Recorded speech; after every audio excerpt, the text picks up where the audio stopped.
libreng pabahay sa Maynila na kung saan dapat maisalba pa ang mga natitirang lupain na dapat ito ay mapunta at mapakinabangan ng Manileño. Tapos na ang nagbebenta, tapos na ang kanilang hangarin para sa kanilang sarili dahil ito na ang oras na kailangan ang sa atin ay atin, ang para sa atin ay dapat mapunta sa atin. Paano ba ho tayo? Paano po tayo matatawag na isang Manileño kung sa sarili nating lugar ay wala po tayong tahanan, wala po tayong lupain na matatawag na ito ay sa atin. Kaya ito po ang isa sa mga advokasya ko na ibalik ang dapat sa Manileño. Dahil kung hindi po tayo kumilos, marahil yung inyong mga tirahan ang susunod. Marahil ako na mismo, baka wala na rin mga tirahan dahil upos na ang lupain sa Maynila.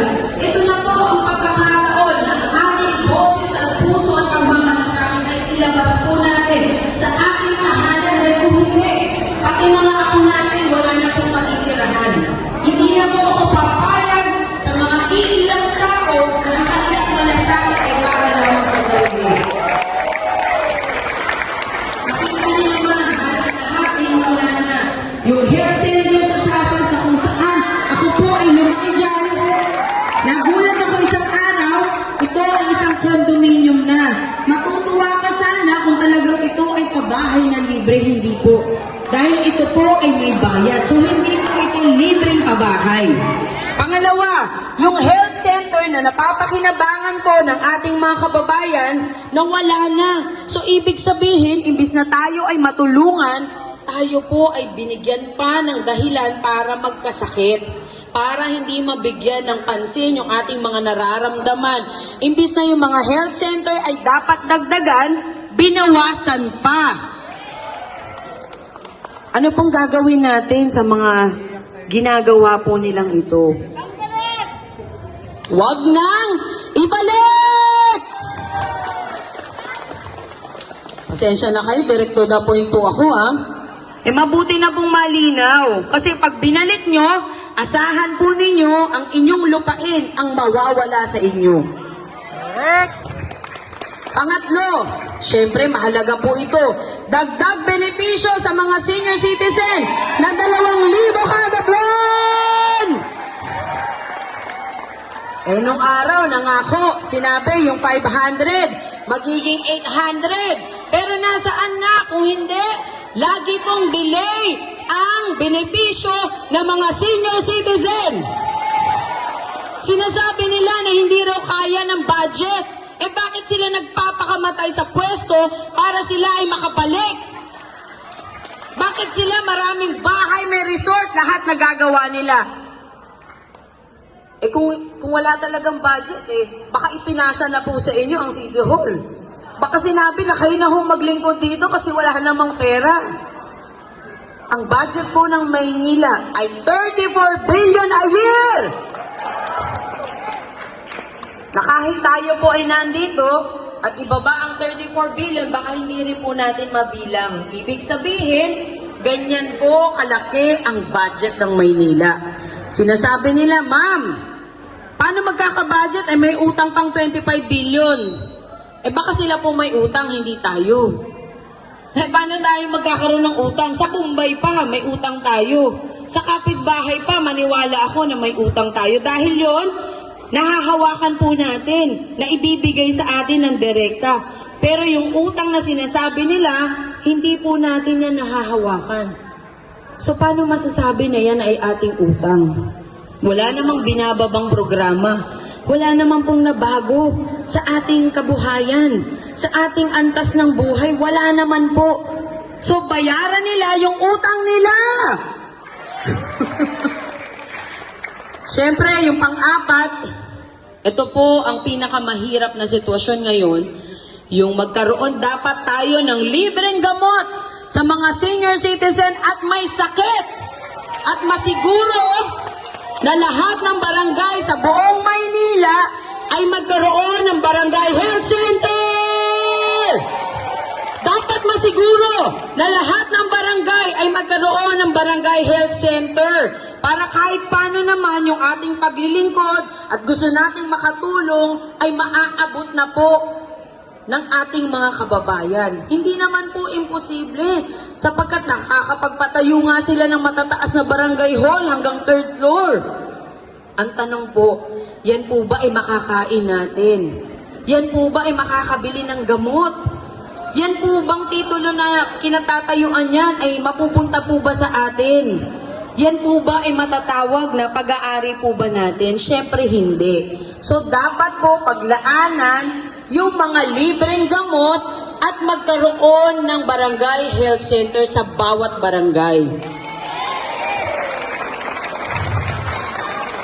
Alam po ninyo sa aking pag-iikot sa buong Maynila, wala na po akong nalaktawan kung hindi nakita ko po na lahat ng kababayan natin ay nagbuburol sa kalsada. Kaya sa aking advokasya at programa, paglalagay ng mga disenteng burulan sa bawat barangay na libre! Huwag namang gawing negosyo ang Maynila. Hindi konting kibot, pera, babayaran lahat. Dapat magkaroon po tayo ng disente at libreng burulan na kung saan ito po ay makakatulong sa ating mga kababayan na walang-wala. Na dapat naman sa dulo ng kanyang buhay, mabigyan siya ng maayos na burol at pagmamahal at respeto. Alam po ninyo, ang Maynila ay capital city ng Pilipinas. Tayo po ang tinitignan at nire-represent natin ang buong Pilipinas. Pero dito lang po sa lungsod ng Maynila, nakakakita tayo ng mga nagbuburol sa kalsada. Samantalang sa ibang lugar, katulad ng New York City, yan po ay city ng Amerika, pero may nakikita po ba tayong nagbuburol sa kalsada? Dito lang po sa Maynila. Dahil dito po makikita natin kung paano po at anong antas ng pamumuhay mayroon po tayo. Masakit man tanggapin, pero ito po ay katotohanan. Ito po ay senyales na ang kahirapan ng Manileño ay grabe na po. Alam niyo po ba na tayo po ay nasa pang-5 pinaka-peligrosong lungsod sa buong mundo? E di parang nakakatakot pag sinabi mong taga Maynila ka, nakakatakot ka na. Dahil peligroso yung lugar natin para sa mga turista. Ibig sabihin po nito, yung Maynila po ang magsasabi kung ano ang ekonomiya at sitwasyon ng Pilipinas. Dahil kahit sabihin nyo pa na merong Forbes Park, may Dasmariñas Village, may mga magagandang village sa Maynila, kapag sinabi nyo po na Maynila at number 5 na pinaka-peligroso, lahat po yan damay-damay. Kasama po sila doon sa pinaka-5 peligrosong lungsod. Ibig sabihin, dapat dito po mag-umpisa ang tunay na kaunlaran sa Maynila. Dahil tayo po ang nagdadala ng buong Pilipinas sa ibang bansa. Agree po ba kayo dyan? Parang alulungkot ng mga mukha natin, ano po? Actually, totoo naman po na nakakatakot. Bakit po? Dahil nung minsan ako po ay nag-ikot sa ilalim ng mga tulay, ako po ay natakot din talaga. Sabi ko, naku, babalik na nga ako sa taas, baka masaksak pa ako dito. Kung hindi masaksak, talaga madali yung gamit ko. Ibig sabihin, kung ako nga po mismo na Manileño na, natakot pa po ako. What more pa, yung mga turista talaga na dumadayo lang po dito sa ating lugar. Kaya talagang masasabi mo na may dahilan din po kung bakit tayo na turingan na pinaka-peligrosong lungsod sa buong mundo. Siyempre, yung number 6, ito para sa mga mag-aaral po. Pagbibigay ng financial allowances para sa mga scholars! Ito po ang magbibigay udyok para sa ating mga mag-aaral na sila po ay mag-aral mabuti. Na ang kanilang edukasyon ang pinakamahalaga na maibibigay po ng isang magulang. Ito rin po ang hangarin ng magulang para sa kanyang anak. Sa kabila po ng kahirapan, nais din po natin na makita ang ating mga anak na nakagraduate, na mayroong pinag-aralan. Dahil yan din po ang magbibigay sa atin ng panatag na loob na kakayanin po nila ang pagsubok ng buhay. Na kahit na mawala na po ang magulang, alam po natin sa ating mga sarili, makakayanan niya ang lahat ng kanyang pagdaraanan sa buhay. Ito po ay isang paraan lamang upang masuportahan po natin ang mga mag-aaral na sila po ay magsikap at tutukan ang kanilang pag-aaral. Yay! Siyempre, para magka-allowance, ang laking bagay po niyan sa mga nanay at tatay. Ang pangpito po, ang paglalaan ng mga makabagong programa na makakatulong para sa mga pampublikong eskwelahan at pampublikong ospital para sa tunay na pag-unlad ng syudad ng Maynila. Aba, syempre, dapat naman po, lahat ng mga public schools, public hospitals ay matutukan po ng magandang programa, mababaan ng mga makabagong kagamitan na ito po ay magagamit sa pag-aaral ng mga estudyante at magagamit po sa ospital para makatulong po sa mga may sakit.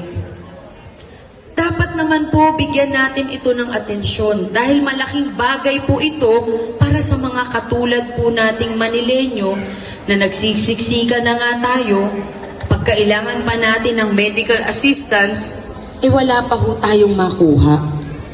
Kaya isa po sa mga programa ko na matutukan po ang mga eskwelahan na sila po ay matulungan sa kanilang mga pangangailangan, lalo na rin po ang mga ospital na pinupuntahan natin kapag mayroong may sakit sa pamilya.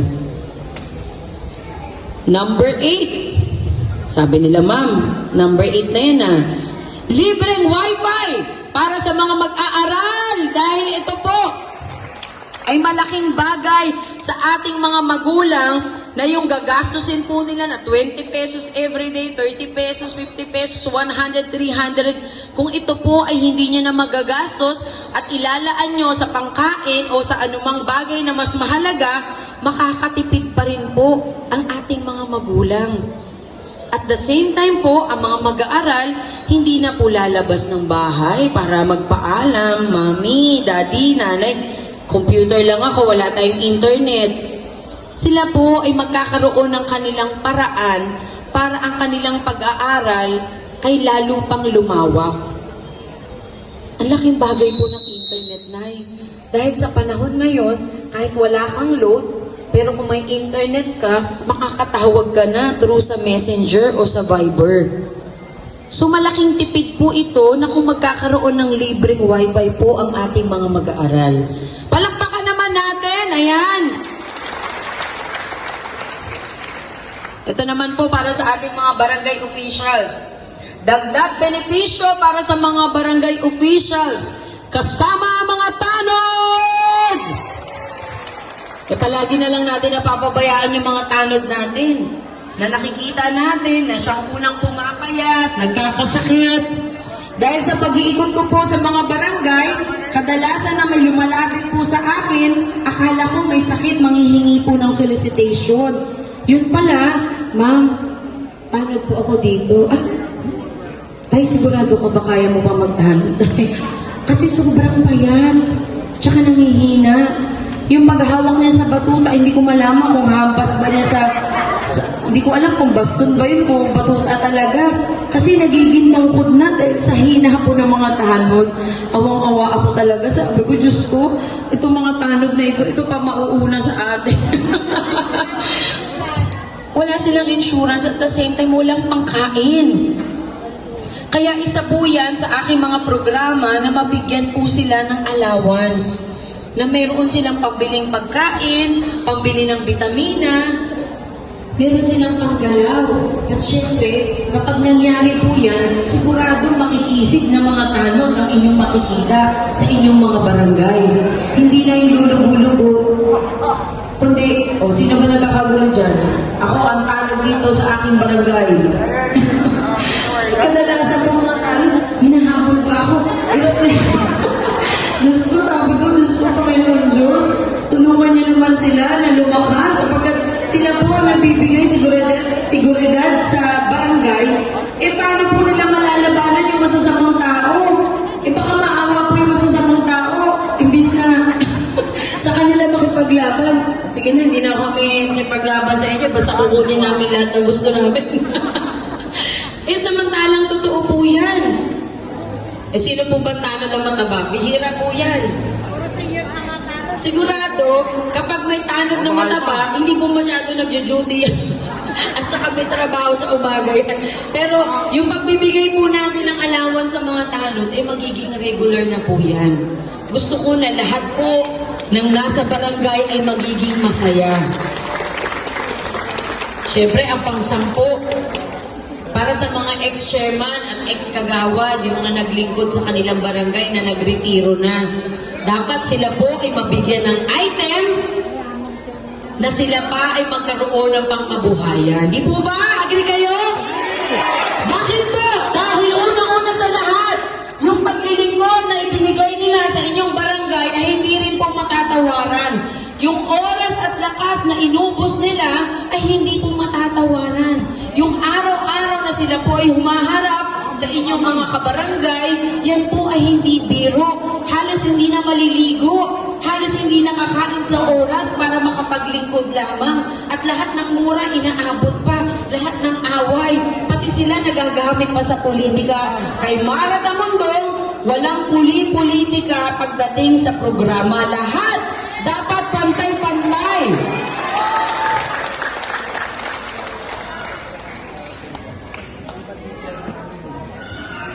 Ayan na nga po tayo, nahuli kayo sa balita.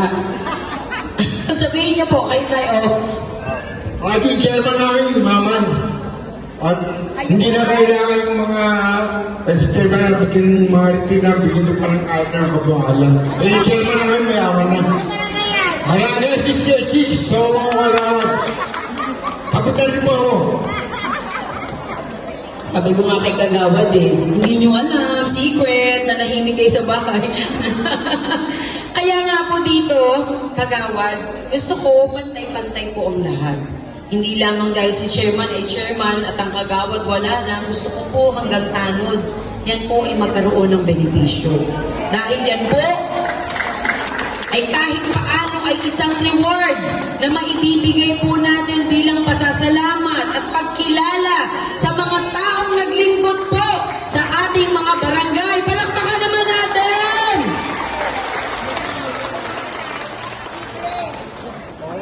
Pag namamatay, libre pa. Nako, hintayin niyo po na ako ang makaupo, makikita niyo po ang diferensya. Baka mas mayaman pa kayo sa akin.